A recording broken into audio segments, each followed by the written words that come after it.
आज आम्ही तिघी एक गंमत करणार आहे. काय? हा पालक हा आपल्याला हिरवा रंग देईल. ही हळदी ही आपल्याला सुंदर पिवळा रंग देईल. ही बीटरूट तरी सुंदर रंग आहे ना याचा. आता तुम्ही बघा आम्ही कशी रंग बनवतो. या पालकला आपण चिरून थोडंसं पाणी टाकून लगदा तयार केलाय. या पालकच्या लगद्यामध्ये आपण थोडंसं कॉर्नफ्लॉवर टाकून रंग तयार करूया. हा थोडा ओलसर रंग आहे.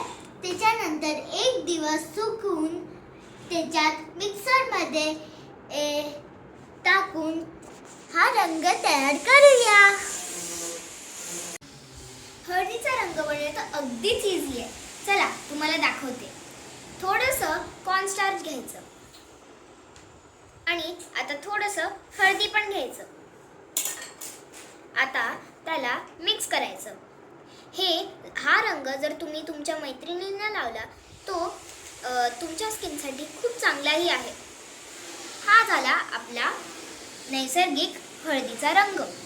ह्यात जर आपण पावडर नाही तर कोणताही फेस पावडर टाकला तर मग ह्याचा खूप चांगला वास येतो आणि आपण ह्याच्यात चंदन पावडरही टाकू शकतो. हा बीटरूटला किसून थोडंसं पाणी टाकून त्याच्यात थोडंसं कॉर्नस्टार्च टाकून हा ओला रंग तयार होईल. त्याला एक दिवस सुकवून मिक्सरमधून काढून हा सुंदर रंग तयार होईल.